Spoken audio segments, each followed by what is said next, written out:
Fala pessoal, tudo bem com vocês? Grande prazer estar falando aqui com cada um.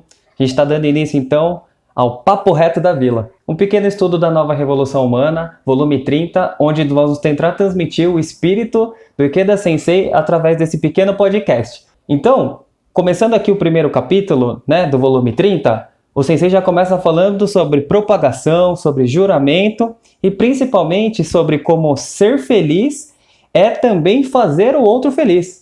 Não existe ser feliz sozinho, não existe ser feliz na minha individualidade. Ser feliz esbarra na felicidade do meu companheiro também. Com isso, e falando disso, o Sensei fala da seguinte maneira: por isso, não existe somente a própria felicidade. É no sentimento de ser feliz e tornar os demais felizes que se encontra a genuína felicidade. Maravilhoso, não é mesmo? Então, através dessa luta, mesmo distantes, nunca estamos sozinhos. É muito importante continuar incentivando os nossos amigos, os nossos familiares a respeito da prática budista. Além disso, nesse capítulo maravilhoso, o Sensei fala sobre a sua viagem ao Oriente, recheado de diálogos, orientações. Se eu fosse vocês, eu não perderia, porque ele enfatiza principalmente nessas viagens que ele fez ali por Hong Kong e Calcutá, o princípio de levantar-se só, o princípio de jamais ser derrotado, e que esse espírito é o espírito fundamental da Soka Gakkai. Enquanto houver uma pessoa que se levante só, a Soka Gakkai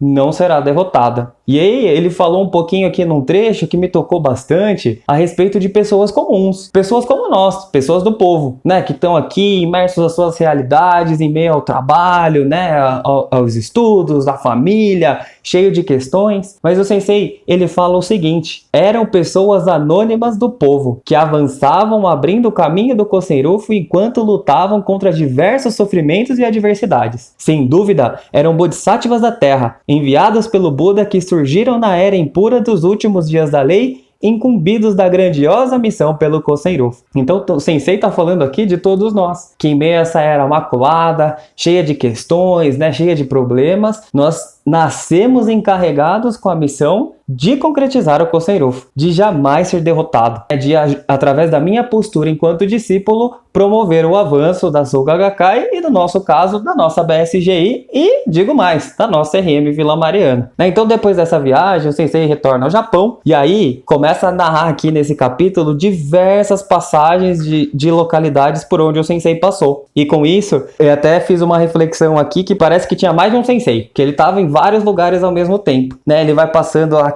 e ali, vai correndo para uma localidade para outra. Aí eu pensei assim, nossa, com certeza as pessoas devem ter pensado que tinha mais de um Ikeda Sensei, porque parece que ele estava em todo lugar ao mesmo tempo. Dando continuidade aqui no capítulo, começa a falar um pouquinho sobre o que era e foi a primeira problemática do clero. Começou a tomar novas proporções, onde o clero acusava a Soka Gakkai, o Ikeda Sensei e os líderes de estarem conspirando, e tudo quanto era tipo de acontecimento servia de combustível para que o clero atacasse a Soka Gakkai. São diversos acontecimentos, e nisso o Sensei orienta algo que nós já aprendemos lá atrás, e um trechinho aqui que eu gostaria de compartilhar com vocês. O Sensei fala assim: conforme consta nos escritos de Nichiren Daishonin, conforme afirma um sutra, o leão só pode ser devorado pelos vermes que se criam dentro dele. Trazendo para nossa realidade, quem vem de fora ou que está fora da gente não pode destruir a nossa condição de vida, a nossa organização, o que nós somos como pessoas. Mas o que está dentro de nós ou o que está dentro da nossa organização, a maldade que se prolifera em alguns aspectos precisa ser combatida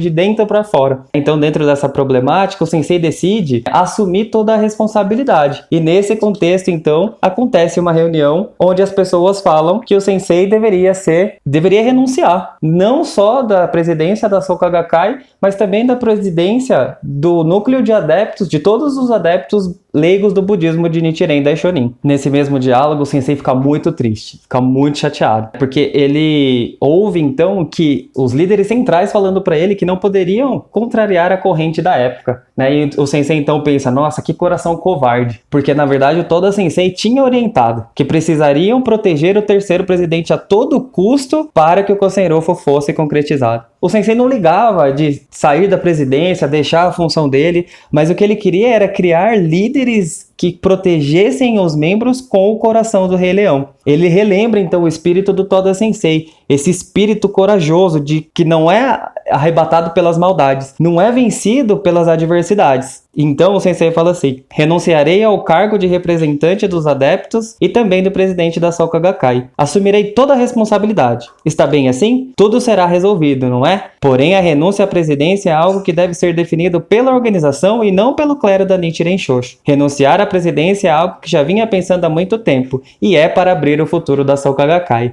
Então, mesmo em meio a essa turbilhão de acontecimentos e adversidades, o Sensei sempre pensava no avanço. O Sensei sempre pensava em como o Kosen-Rufu deveria avançar. Não é maravilhoso o espírito do nosso mestre? Em meio à fúria da tempestade, ele avançava intrépido, sempre em busca de proteger os membros. Em meio ainda a todo esse período conturbado, ele encontrava tempo, para encontrar uma comitiva vinda da China para estreitar os laços de amizade e ainda encontrar os alunos chineses que estavam ingressando na Universidade Soka, fazendo com que essa ponte de amizade ficasse cada vez mais firme e sólida. E além disso, ele pôde se encontrar com Deng Yingqiao, a senhora Deng Yingqiao, que era então a esposa do famoso primeiro-ministro chinês Zhou Enlai, do qual o Sensei nutria profunda amizade. E aí, lá pelos dias de 14 de abril, o Sensei vai para Kanagawa. Chega em Kanagawa para participar do Gongyokai de fundação do Centro Cultural de Kanagawa. Antes então de participar desse Gongyokai de fundação, no dia 14 de abril de 79, o Sensei dialoga com o ancião que ele nutria profundo respeito. E como ele tinha muito respeito, ele decide então compartilhar com ele que ele tinha tomado a decisão de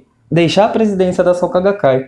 E a resposta desse ancião foi a seguinte: compreendo, quer dizer que renunciará ao cargo de presidente. Acredito que o mais extraordinário é ter uma vida na qual possa se orgulhar e elogiar a si mesmo. Não adianta então a gente ficar pensando no que os outros acham, ficar se importando com o que os outros falam a nosso respeito. O que a gente precisa é olhar para a nossa vida e, como fala nesse trecho, se orgulhar e ter como elogiar a nossa postura, o nosso caráter, o nosso avanço em meio às adversidades da vida. Depois de participar do Gongyokai de fundação do Centro Cultural de Kanagawa em 14 de abril de 79, 2 dias depois, no dia 16, o Sensei encontra tempo ainda para participar de um encontro com o Dr. Henry Kissinger, um americano, membro do governo, que recebeu o Prêmio Nobel da Paz em 73. Os assuntos do diálogo foram diversos, e eles recordavam cada um a sua jornada de vida. E aí o ponto mais alto desse diálogo foi o que era necessário transmitir para as novas gerações. Então, como seria necessário empenhar muito mais tempo para esmiuçar essas questões, eles combinaram de se encontrar algumas vezes no futuro, conseguiram realizar mais 2 diálogos. Além disso, então, o Sensei sempre, em meio aos turbilhões de pensamentos, ele ainda encontrava tempo para pensar. E estava decidido que, mais do que nunca, aquele momento era o momento para propagar ao mundo os princípios da dignidade e igualdade da vida emanados pelo budismo, que se tornariam o alicerce da paz e para torná-lo o espírito da época do século XXI. Então, numa outra oportunidade, a gente dá continuidade ao estudo desse capítulo. Que cada um possa, em sua casa, dentro da sua realidade, desafiar na leitura do capítulo junto com a gente. Um grande abraço a todos, muito obrigado pela oportunidade e um beijo no coração.